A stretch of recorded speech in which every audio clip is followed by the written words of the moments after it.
Hello, Chiefs fans, and welcome once again to another episode of First Takes with RGR Football. I'm your host for this episode, Danilo DiGiulio, aka ThunderDan88 across social media. You can check me out on Wednesday nights on my ThunderDan channel here on YouTube for my weekly interviews with sports players like Joe Valerio last week was a great talk a couple days ago. We had JJ Burton on not too long ago. Joe Fidotin was on before that. And we're going to have some of those guys come back later on during the seasons for my Red Friday Roundtable, which is going to be a weekly show.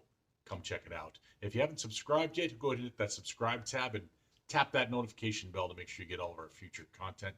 You don't want to miss it. There's a lot of great stuff on here from Dan Harms, Ryan Tracy, myself, and a lot of new guys that I've got a laundry list of names to run down, which brings me to my point. There are a laundry list of players that the Chiefs have to trim down. There are going to be some interesting camp battles, and without further ado, let's get into it.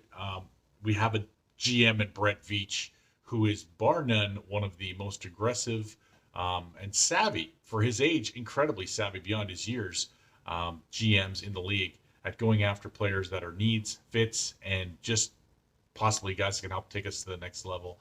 In the offseason, we saw him entirely revamp the offensive line. We'll get into those guys in a minute. But you can't get everyone. And the first group we're going to look at is the wide receiver group. We have 14 wide receivers under the Chiefs umbrella right now. It's not going to be that many come the season. We know that as Chief fans long and hard with this team, watching teams come and go. It's usually 5 or 6, maybe 7 at the most, maybe 6, and then a couple of guys over on the practice squad. So we're looking at this group of 14, and one name is absent. That name is Julio Jones. Julio Jones is now with the Tennessee Titans. He's no longer going to be considered as a trade or a pickup option or what have you by Kansas City this season. He's off the list. So that's one guy that Brett Veach won't be getting. What me worry? I'm good with that. It's okay. I was hoping that we might get him. I thought it could be interesting. It could be a really nice fit with this team. Just another weapon, another great weapon in this offense. But this team is still loaded. The Chiefs are still the go-to number one contenders to win the AFC and to represent the AFC in the Super Bowl. A lot of season to play out. We'll see how it goes. But digging into the wide receiver position, we have the usual suspects. We have Tyreek Hill, obviously, McCole Hardman, Byron Pringle, the draft pick, Cornell Powell, I believe are all destined to make the team. If there's a fifth for sure, I would say it's probably Demarcus Robinson, who they brought back for another season. That said, if one of the young guys comes in and actually just blows things up, because there's actually going to be a preseason this year, folks, and there'll also be some injuries where there'll be some attrition as well.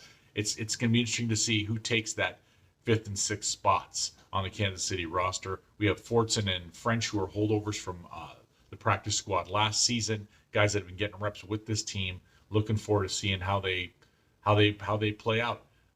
Maurice French has released a number of times, "Unleash me" on his Twitter channel, and I'm here for it, folks. I want to see him play.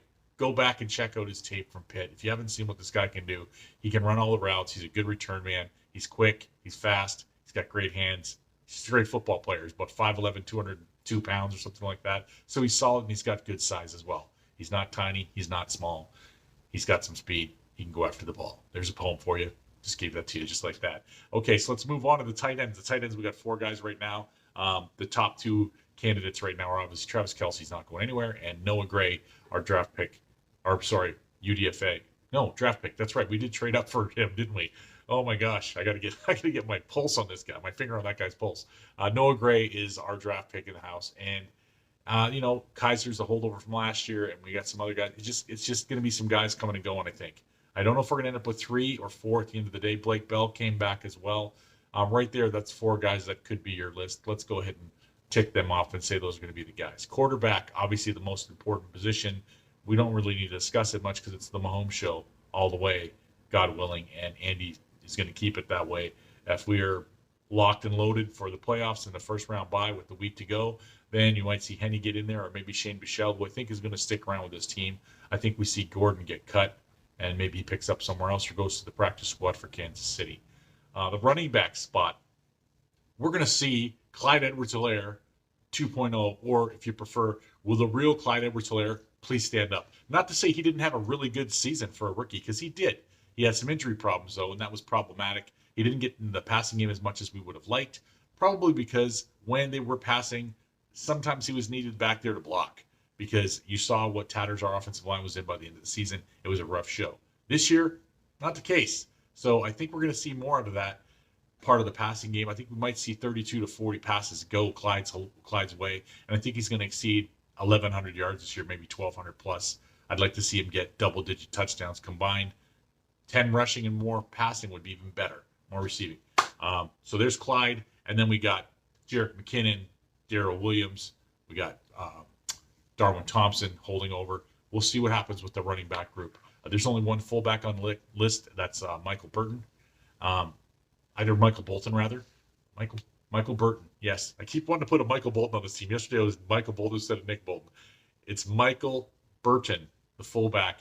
I think he's going to fill in right where Anthony Sherman left off, and we're going to be looking good with the guy that's quite athletic and got some little more size, not a lot, but a little more size than Anthony had. I think he's going to fit in nicely with his Chiefs offense, and he's got decent hands out of the backfield. So we'll see how that works out. More than anything, I'd like to see him lead blocking and protecting Patrick, and we'll go from there. Let's move up front and go to the offensive line. The offensive line we're looking at right now, as it stands, is at 15 offensive linemen in under the ceiling. That said, one of those guys got injured. Kyle Long, coming out of retirement due to injuries and stuff like that, got healthy, got strong, was feeling great, was getting along with the teammates, having a great time, gets injured, lower leg injury. I was on the show last night on the stream when I was talking to Joe, and one of the fans in the chat, Kansas City Chiefs is what his name is in the chat. He said that it was a broken foot. I've seen a press release that said it was a lower leg injury. It didn't specify if it was a foot or not. But all accounts say that possibly the silver lining is he should be ready by the start of the season. Au contraire, mon frere, there are two major silver linings. One is that he's going to be back. He's going to be healthy. I think he's still motivated. He still wants to contribute to this team. I didn't have him pegged and locked in as the starting right guard. I thought it was going to be between he and LDT. We'll see how that goes.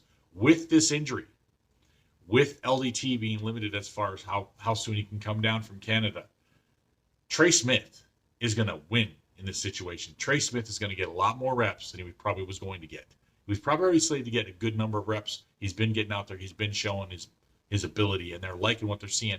Now he's going to get more of a chance to groove and get that offense down and work with guys and get the feel of the position in the NFL level. And it's going to be fun to watch. I'm looking forward to it. I'm hoping that he accelerates his growth pattern and his knowledge of the game and the Chiefs offense, and maybe he can start by next year, possibly even early this season or mid this season. He'll get a game or two where he can get some solid reps in there and look the part. So I'm excited about that. We go to the tackle position on the left. We got Orlando Brown. He's going to take that job for sure. Joe Tooney's our left guard. Right guard, like I said, it's probably going to be LDT at this point, since Kyle Long's not going to be back till the beginning of the season. And then you also got to consider the holdovers from last year that got starts, Nick Allegretti and Andrew Wiley. Will they be on the team? Will they be starters? Will they be swings? We'll have to find out and see where that goes. Right tackle, you got Mike Remmers and Lucas Niang are the two primary candidates for that position. I had Kyle Long as one of the guys that might pop over to right tackle if LDT took the right guard spot. Now that he's hurt, I think he's very strong. He's a very strong candidate to be a swing right guard, right tackle for these Kansas City Chiefs and make us even stronger than if we just plugged him in.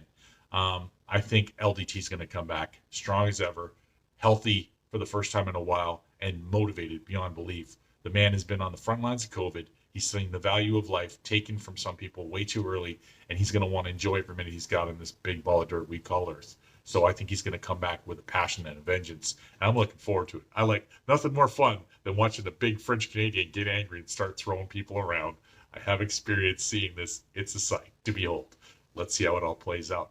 At the center position, I saved it for last because I myself have been guilty of over-professing the certainty with which I believe Creed Humphrey will take that spot because he's such a mammoth of a man. He's so intelligent. He's so beloved by his coaches back in Oklahoma. They called him a game changer. At center, that's not usually a title that a center gets. A game changer. This guy called the run blocking and the pass blocking. He's going to have half that duty at the pro level because Patrick's going to take care of the pass protection himself. So that's a lot less of load on his plate. I think he's probably learning fast from all intents and purposes. Everybody's saying he's looking really sharp.